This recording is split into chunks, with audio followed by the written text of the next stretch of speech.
छल निरूपण 14वां पदार्थ है छल निरूपण। अभिप्रायांतरेण प्रयुक्त से शब्द से अर्थांतरम परिकल्प दूषणाभिधानम छलम। एक एक शब्द अनेक अर्थ वाले होते हैं। संस्कृत भाषा में तो एक सामान्य बात है, हर एक शब्द का अनेक अर्थ होते हैं लगभग। तो लोग क्या करते हैं, आप जिस अभिप्राय से जिस शब्द को प्रयोग किए हैं उस अभिप्राय को पकड़ेंगे नहीं, जान के उसके जो दूसरे अर्थ को पकड़ करके दोष देंगे। अरे आपने तो ऐसे बोल दिया, दबा देंगे अगले को। उसको होता है छल करना। यथा दृष्टांत नवकंबलोयम देवदत्त। ये देवदत्त कैसा है, 9 कंबल वाला है। 9 संख्या पर ले लिया। नव शब्द दो अर्थ में है, नया और 9 संख्या। आपने प्रयोग किया है, गरीब है, भीख मंगा है, नया नया कंबल किसने दान दिया है तो नया कंबल ओढ़ के जा रहे हैं देवदत्त। आप अपने इस अभिप्राय से कहा, अगले ने मजाक उड़ा दे रहे 9 कंबल वाला सेठ जो है ये बहुत बड़े सेठ है, 9 कंबल इनके पास होते हैं। ऐसे उसको विंग उड़ा दी। अब कहां से कहां बात चला गई। इसको कहते छल पूर्वक अगले का मजाक उड़ाना, निंदा करना, अपमानित करना या हरा देना। शास्त्रार्थ ये सारे चीजों के लिए छल का प्रयोग होता है। इति वाक्य नूतन अभिप्रायण प्रयुक्त। इस वाक्य में नया है या इस अभिप्राय से प्रयुक्त शब्द था नव शब्द से अर्थांतम आशंक्य, अर्थात दूसरे अर्थ की उसे आशंका करते हुए कश्चित दूषेति, उसको दूषित दोष देते हुए कहा दूसरे ने क्या, नास्य नवकंबला संति दरिद्रत्वात् नहीं अस्य द्वयमपि संभाव्यते कुतो नवैति। अरे इसके पास 9 कंबल कहां से आ गए भाई, तुम 9 कंबल वाला कह रहे हो इसको, बड़ा सेठ कह रहे हो इसको। अरे उसके पास तो 9 कंबल कहां से आ सकता है। आपने कहा नया कंबल अर्थ में, खंडन करने वाले क्या बोल रहे हैं, आपने 9 कंबल अर्थ किया है घर, और खंडन के क्या तर्क दे रहा है, ए भाई आप इनको कैसे कर रहे हो 9 कंबल वाला, जिसका 2 कंबल भी नहीं हो सकता जिंदगी भर में कभी, दरिद्र है ये, बस कहां से 9 कंबल हो सकता है। इस तरह से कहा करके अगले का खंडन कर दिया। इसी का नाम छल।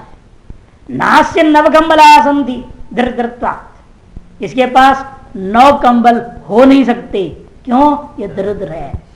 नहीं ऐसे द्वयम भी संभावते कुतो न वा, इस वक्त 2 भी संभव नहीं है, 9 कहां से आएंगे।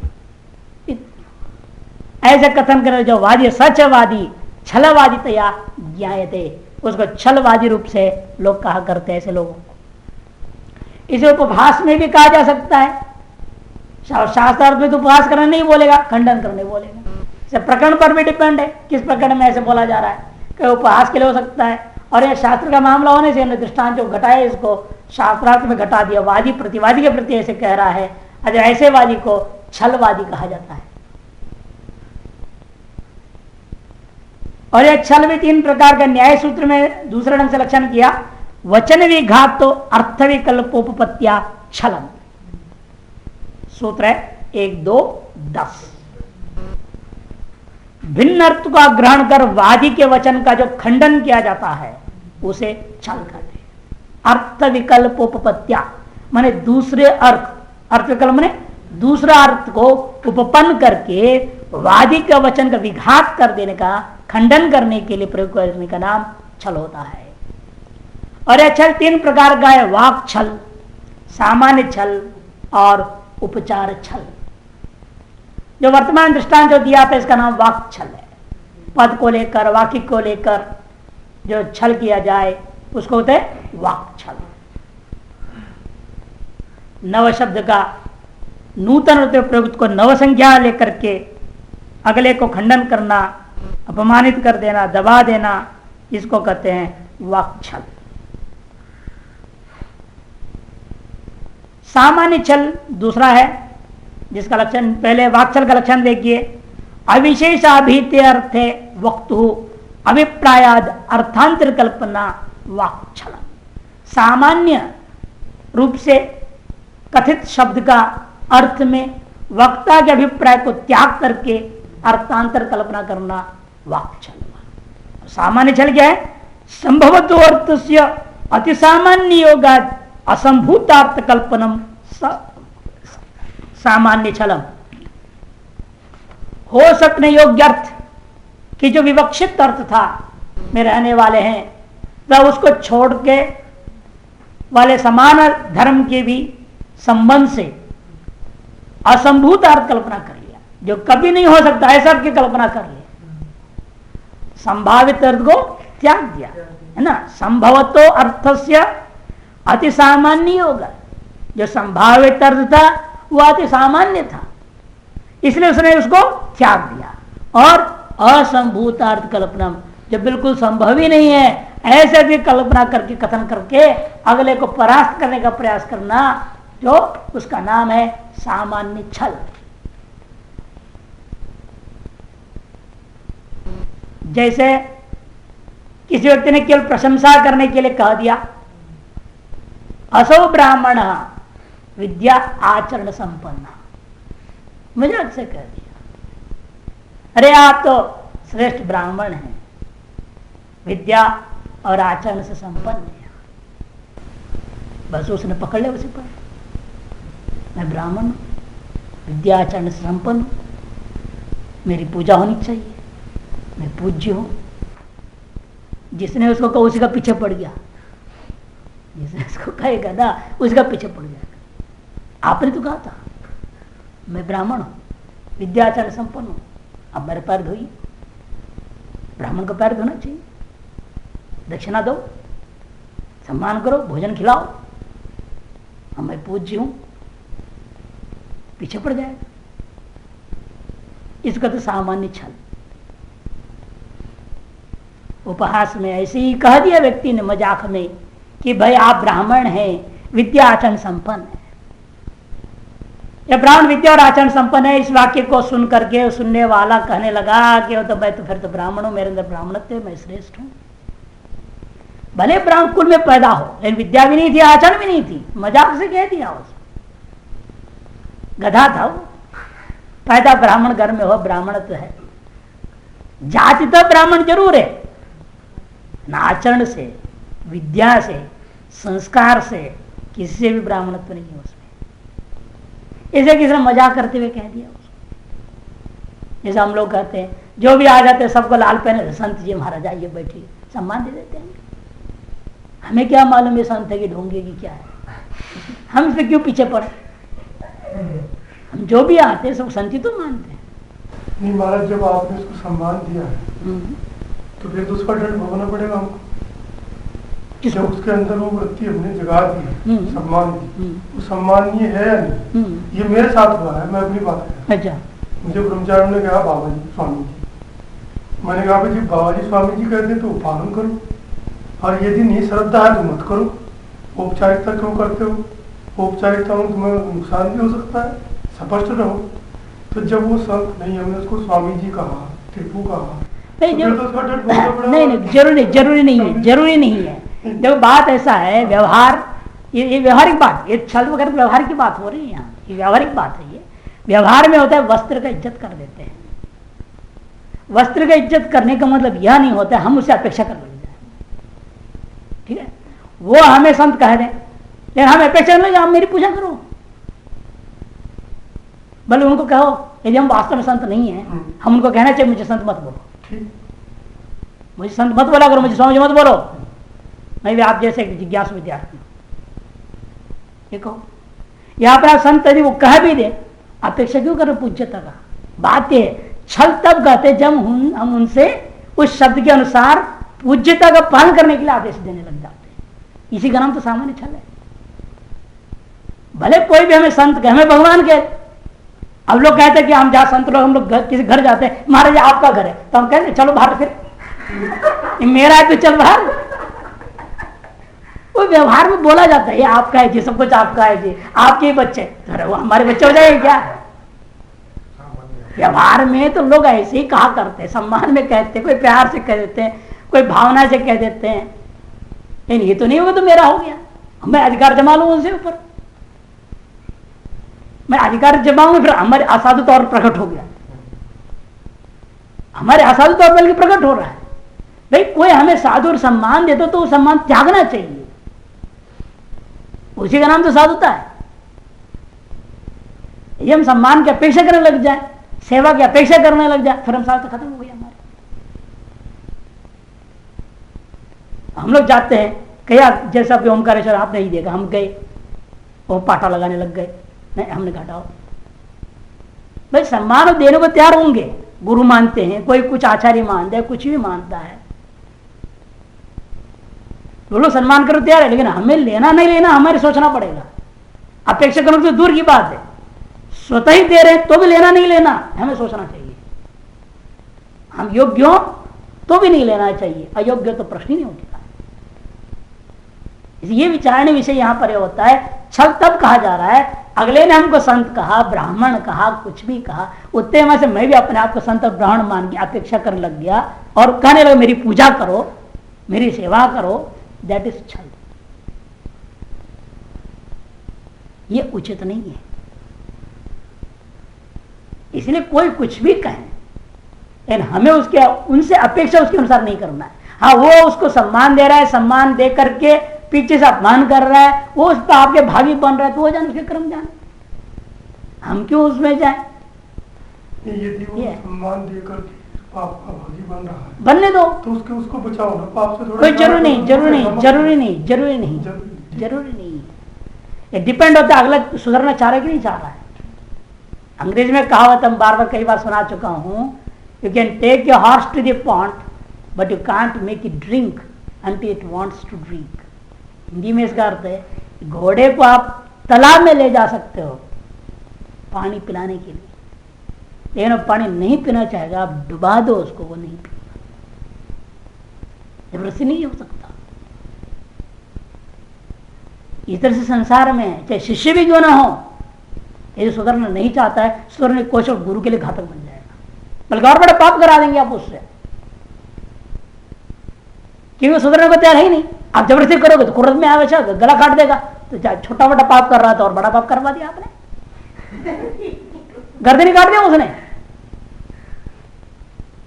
भाई छोटे मोटे पाप को सहन करना पड़ेगा, शुरू में मौका देखनी पड़ती है, मन को देखना पड़ता है, परिस्थिति को देखनी पड़ती है, बड़ा हिसाब से धीरे धीरे उनको ट्रेनिंग दिया जाता है। जैसे घोड़े को ट्रेनिंग देते हैं, शिक्षित करते हैं नहीं करते, हाथी को शिक्षित करते हैं, एकदम थोड़ा हो जाता है कोई काम। आखिर में जो भी शिष्य बन गया है पशुवत है ना, पशुवाद विषय विशेषास, ब्रह्मसूत्र साफ कहते हैं, जो भी मनुष्य पशु से अलग नहीं है वो। ये मान के चलो एक नया पशु और आ गया, अब इस पशु को हमें कैसे टैकल करें, पर ये निर्णय करो पशु किस क्वालिटी का है, घोड़ा है कि गधा है कि हाथी है कि कैसा है, क्या है ये पशु, वो तय करो। फिर उसी हिसाब से उसको जो है ट्रेनिंग का पाठ की शिक्षा का सिलेबस बनाना पड़ेगा ना हिसाब से, एकदम कुछ नहीं होता है। इसे कहीं भी चीज है, हम दूसरों को भला भी करना चाहते हैं, कुछ पाप की से बचाना चाहते हैं, क्या ऐसा ना हो पाप कराने से बचाने के लिए उल्टा महापाप करवा दें। संत को तो देखते हैं आप, तो उन्होंने मस्त कष्ट सहन किए, जितने भी है, जितने भी बहुत सारा, मतलब जितने भी शिष्यों का सहन करना पड़ा, ऐसे महान नहीं हुए। अब स्वयं यही जैमिनी का कहानी आता है, व्यास जी के खिलाफ जब ग्रंथ लिख दिया उन्होंने, जैमिनी सूत्र बना दिया, वो तो ज्ञान से मोक्ष करे, कहते कर्म से मोक्ष, उल्टा बोल दिया। पीछे कुछ कारण है ये कारण भी है और सहन भी किया, फिर विचार विमर्श हुआ, फिर गुरु ने व्यास जी ने कहा ठीक है कोई बात, ठीक किया तुमने, अच्छा किया, इसके अधिकारी भी है इस संसार, सभी ज्ञान से मोक्ष के अधिकारी नहीं, ये तो अधिकार तो उन्होंने व्यवस्था दे दी, व्यवस्था दी लोग हैं, लेकिन वो मुख्य कारण क्या था जो उन्होंने इस तरह, कोई प्रतिशोध था? प्रतिशोध कुछ नहीं था, प्रतिशोध नहीं था, बस उन्हें विचार आया कि भाई ज्ञान से मोक्ष कर रहे हैं, ये उचित नहीं है, उनके मन में आई। लेकिन गुरु को बता के, गुरु से बात करके तब करना चाहिए था, वो नहीं किया, कर दिए, बाद प्रस्तुत कर दिया, क्योंकि गुरु जी मैंने आपके पढ़ाने के बाद ये प्रस्तुत कर रहा हूँ, ठीक उल्टा कर रहा हूँ। गुरु आज्ञा जरूरी। तो ये इस तरह से गलतियां हो जाते हैं शिष्य से, तो उसको सहन भी करना पड़ता है, फिर अनुमोदन भी करना पड़ता है गलती का। इसे निर्भर है कि छल के प्रकरण में यही बात आती है कि आप अगले को जो भी कह रहे, प्रशंसा में कह रहे हैं, इन प्रशंसा भी सोच समझ के करना, एक तात्पर्य यहाँ पर है, प्रशंसा भी सोच समझ के करना चाहिए आदमी का, क्या अगला आदमी नाजायज फायदा ना उठा। जैसे कहता ब्रह्मचारी संघ का एक बार कहीं बात करके लाया, 15 साल से हमारे पास आते जाता है। भाई मैं 15 साल से आपका शिष्य हूं, मैं सबसे पुराना शिष्य हूं आपका, पीछे पड़ गया मेरे, मैं आपका सबसे पुराना शिष्य हूं, मेरे को जितना अधिकार किसी को अधिकार नहीं होना चाहिए। मैं तब कहा 15 साल तो कितने बार आया बता, और कितने महीने रहा बता। 15 साल से संपर्क करने की 15 साल लगातार तो यहां रहा क्या? 4 साल में एक बार आया, महीने भर के लाके चला गया। ऐसे 15 साल में तो कितने बार हुआ, भी 4 बार आए। तो वो महान है जो लगातार मेरे 12 साल से पढ़ रहे, वो महान है। फिर चुप हुआ हो। से कई बार जो बात बोलते हैं ना, प्रशंसा भी में कहते हैं, सामान्य बात भी कहते हैं, तो सोचना पड़ता है अगले का बुद्धि ऐसे मूर्ख है तो क्या करेगा, उल्टा अर्थ ले लेगा वो कह लगे मैं 15 साल से आपके हूँ, आपका उत्तराधिकारी मैं ही हूँ। ले भाई और साहब कहते मैं आपको उत्तराधिकारी, मेरे नाम पे आश्रम लेके दो। बेच दो, मेरे पास आ जाओ, मेरा वहां आश्रम बना दो, मेरे नाम पे रहेगा सारा। तो ऐसे ऐसे उल्लू के पट्टे भी आ जाते हैं, यहाँ पर ऐसे नहीं है।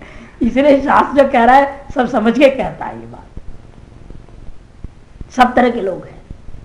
इसे वाक छल, सामान्य छल में ये होता है कि अगले को प्रशंसा में कह दिया। ये लिख रहे हो, किसी व्यक्ति ने केवल प्रशंसा करने के लिए कहा, तीसरी पंक्ति हिंदी में 618 में क्या कहा, असो ब्राह्मण विद्या आचरण संपन्न, अर्थात ब्राह्मण विद्या और आचरण संपन्न है। इस वाक्य को सुनकर सुनने वाला कहता है कि वह यह वक्ता उक्त ब्राह्मण में ब्राह्मण रूप हेतु बताकर विद्या और आचरण को सिद्ध कर रहा है।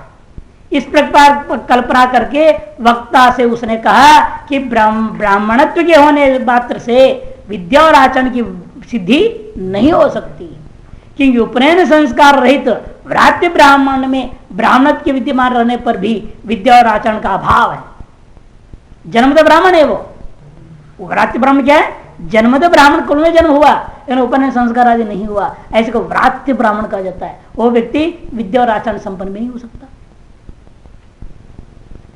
और ऐसी का प्रशंसा कर रहे हो, वो उल्टा कहना मेरी पूजा करो, मैं ब्राह्मण हूं, श्रेष्ठ हूं, फिर तो काम खराब हो जाएगा, समाज व्यवस्था बिगड़ेगी। यदि विद्या और आचरणशील होने में ब्राह्मणत्व ही हेतु हो तो उस व्रात्य ब्राह्मण में भी विद्या और आचरण होना चाहिए और उसे पूजनीय भावना या मानना चाहिए। आगे ना, यदि ब्राह्मणत्व मात्र हेतु मानोगे तो विद्या और आचरण यदि हेतु नहीं है, क्या जन्मतः ब्राह्मण होने में से पूज्य होने लग जाए तो व्रात्य ब्राह्मण भी पूज्य होने लगेगा जो संस्कारहीन है। इस प्रकार आपत्ति देना ही ब्राह्मण रूप सामान्य धर्म को विद्वान तथा मूर्ख दोनों में लेकर छल करना है। विद्वत ब्राह्मण और मूर्ख ब्राह्मण में सामान्य रूप से धर्म लेकर के आपने क्या कर दिया, छल प्रयोग करना है। इसको कहते सामान्य छल। इधर जो उपचार छल होता है, धर्म विकल्प निर्देश अर्थ सद्भाव प्रतिषेध उपचार छलम। धर्म विकल्प निर्देश अर्थ सद्भाव प्रतिषेध, मुख्य तथा गौण। पहले हो गया एक ही शब्द का अनेक अर्थ होना, अब दूसरी प्रसंग है ये एक शब्द का एक मुख्य अर्थ होता है और लक्षणा से गौण अर्थ ग्रहण होता है। दो अर्थ है, ये दो अर्थ समान अर्थ नहीं, पर्यायवाची में नहीं है। वाच्यार्थ में अनेक कहता ना, वो नहीं है यहाँ। एक लक्ष्य वाच्यार्थ, दूसरा लक्ष्यार्थ है। ऐसे दो अर्थों में आपने वाच्यार्थ प्रयोग किया, अगले ने लक्ष्यार्थ लोग करके आपके खंडन कर दिए। यहां पे लक्ष्यार्थ प्रयोग कर दिया तो अगले ने वाच्यार्थ लेकर के खंडन कर देता है। इसको उपचार छल कहते हैं। अर्थों में से किसी एक अर्थ रूप धर्म के आशय से शब्द प्रयोग करने पर उसकी विरुद्ध अर्थ को मानकर उस अर्थ की सत्ता का निषेध करना उपचार छल कहा जाता है। जैसे दृष्टांत है मंचाक्रोशंति। किसने कहा मंचाक्रोश, अरे मंच आज बड़े जबरदस्त प्रवचन दिए, मंच आज बहुत जबरदस्त बोल रहा है।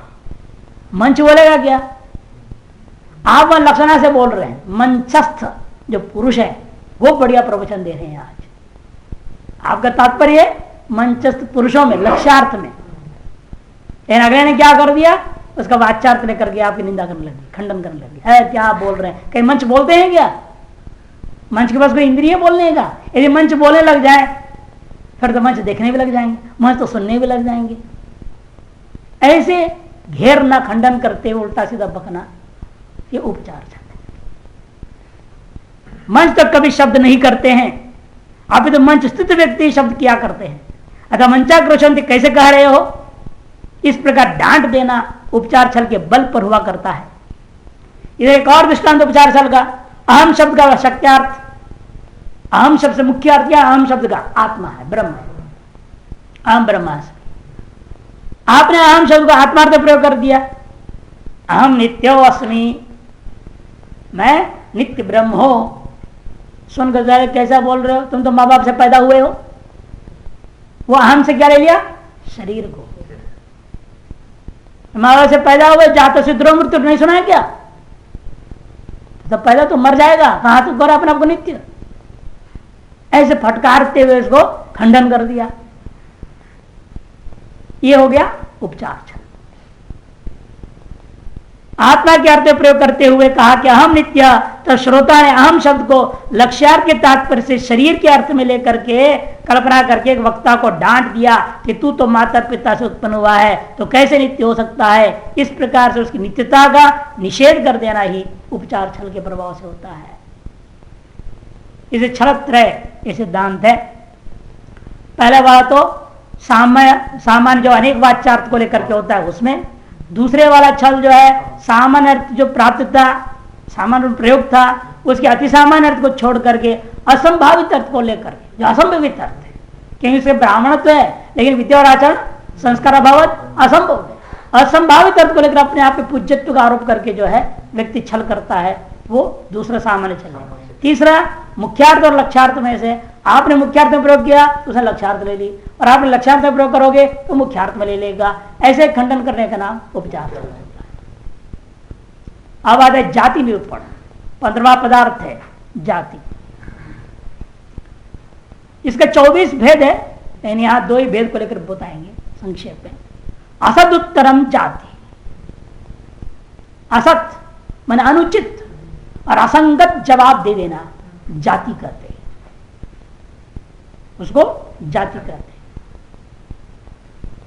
ये नया नाम नहीं दिया, जातियों ने वैसे जातियां नहीं है यहां पर, ब्राह्मण तो जाति से मतलब नहीं है। जाति एक शास्त्रार्थ में प्रयोग होने वाला, अगले को हराने के लिए प्रयोग किया जा रहा है, झूठा जवाब देना, असद उत्तर, झूठा जवाब देना, असंगत बात कह देना।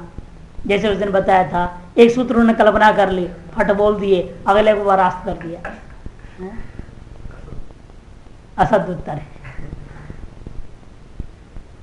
तो ये जाति का है। साचा उत्कर्ष सम, अपकर्ष समा, आदि भेदेन बहुविधा, उत्कर्ष समा, अपकर्ष समा जाति इत्यादि भेद से 24 प्रकार की बताई जाती है।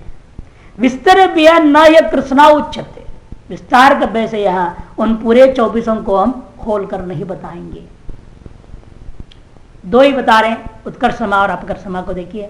तथा अव्याप्त्यन दृष्टांत का धर्म साध्य पक्षे व्यापक धर्म से आपादनम उत्कर्ष समा जाति ही। उनमें से दृष्टांतगत अव्याप्य माने अव्याप्त माने अव्याप्य धर्म के द्वारा साध्य अर्थात पक्ष में अव्यापक धर्म का आपादन करना ही उत्कर्ष समा जाति कहा जाता है। अनुमिति विशेषत्व अभिमत पक्ष में उस अव्यापक धर्म का जो आपने आरोप कर दिया, अव्याप्य धर्म के द्वारा अव्यापक धर्म का, व्याप्य के द्वारा व्यापक का आरोपण करना यथार्थ है। नहीं व्याप्य धूम, धूम को देख करके पर्वत वन्य है कहना ये उचित है, इन उल्टा कर दो आप, अव्यापक है उसके द्वारा मैंने पहले अव्याप्य को पकड़ा और उसको देखकर आरोपित करते हुए अव्यापक का आरोप कर देना, ये उत्कर्ष समा जाति कहा जाता है। दृष्टांत और स्पष्ट हो देखिए, यथा शब्दों अनित्य कृतगत्वात् घटवत् इत्युक्ते, शब्दों अनित्य कृतगत्वात् घटवत् किसने कहा, यह पक्ष कौन है, शब्द, शब्द है पक्ष।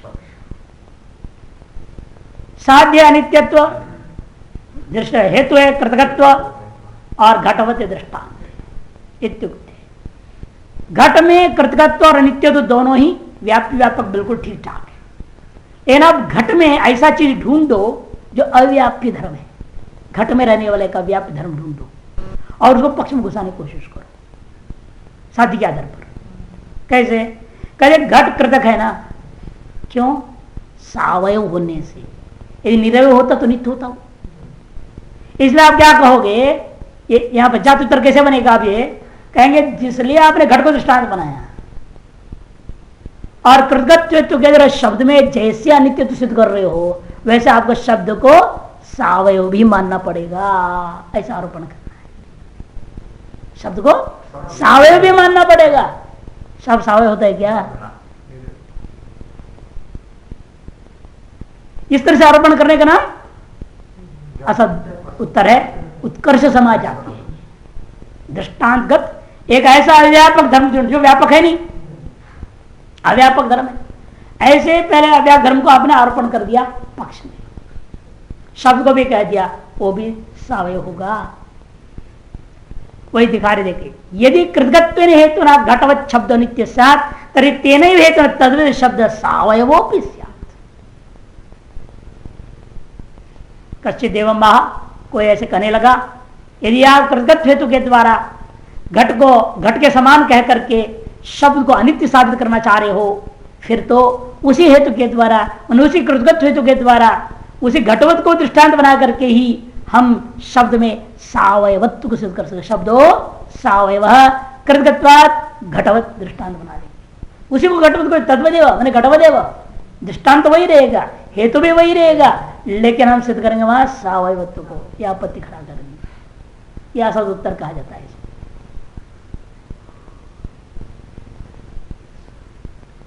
पक्ष में न रहने वाला धर्म ढूंढना, इसलिए हमेशा पक्ष में न रहने वाला धर्म किंतु दृष्टांत में रहने वाला धर्म हो, लेकिन वह धर्म आपके हेतु के साथ व्याप्ति में बैठता होना चाहिए। यत्र सावयवत्वम ये बनता है। जो भी कृत के सब संसार में सावयव है ही। इसे ऐसा धर्म है वो जो पक्ष में नहीं है किंतु हेतु में हेतु के साथ दृष्टांत में रहता हो, ऐसे धर्म को ढूंढना है और आरोप कर दो पक्ष में, उसको कहते असो उत्तर देना, उत्कर्ष समा कहा जाता है उसको।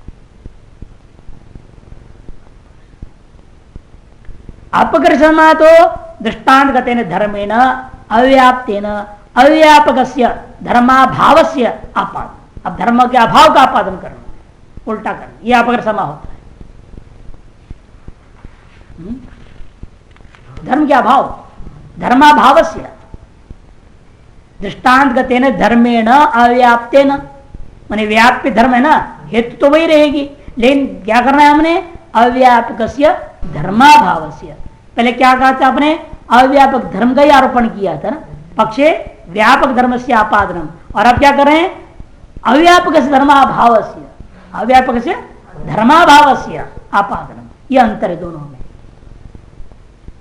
जैसे दृष्टांत क्या है, उसी पूर्व स्थल में ले लो, यथा पुरुष में प्रयोग कच्चे देव माहा शब्दों घटवत, उसी स्थल में ऐसे ढूंढो जो धर्माभाव अपन करने के लिए। यदि कृतकेन हेतु ना घटवत शब्द नित्य स्यात् तेने घटवदेव ही शब्द श्रावणोपि न स्यात्। ऐसे कहा। घट क्या है?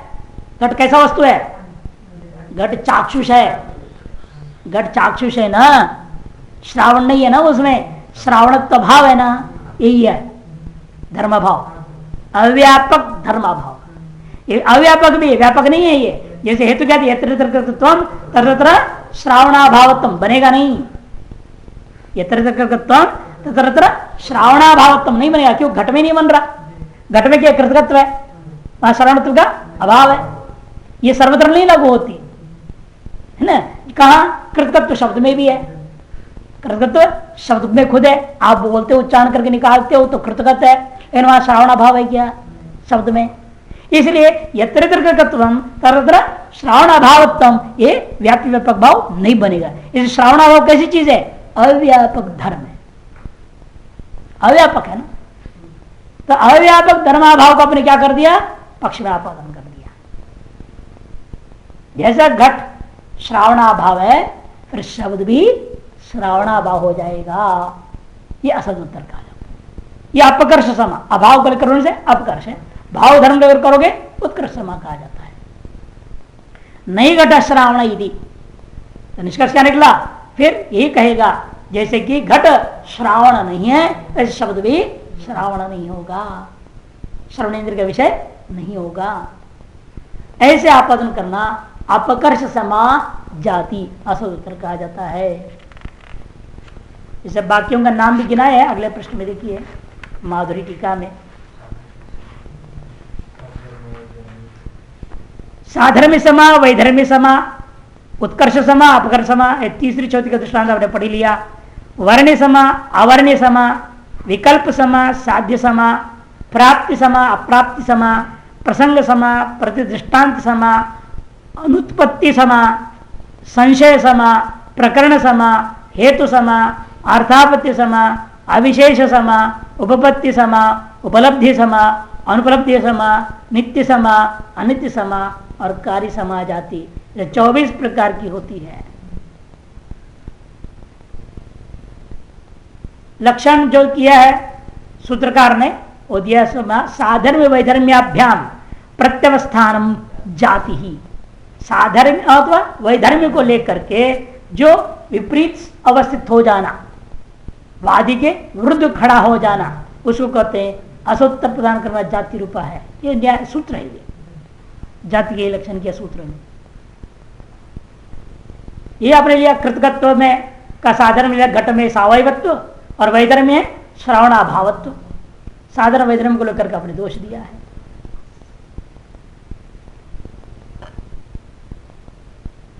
न्याय दर्शन ने जाति और निग्रहस्थान के बताने संपूर्ण एक अध्याय खर्च कर दिया है।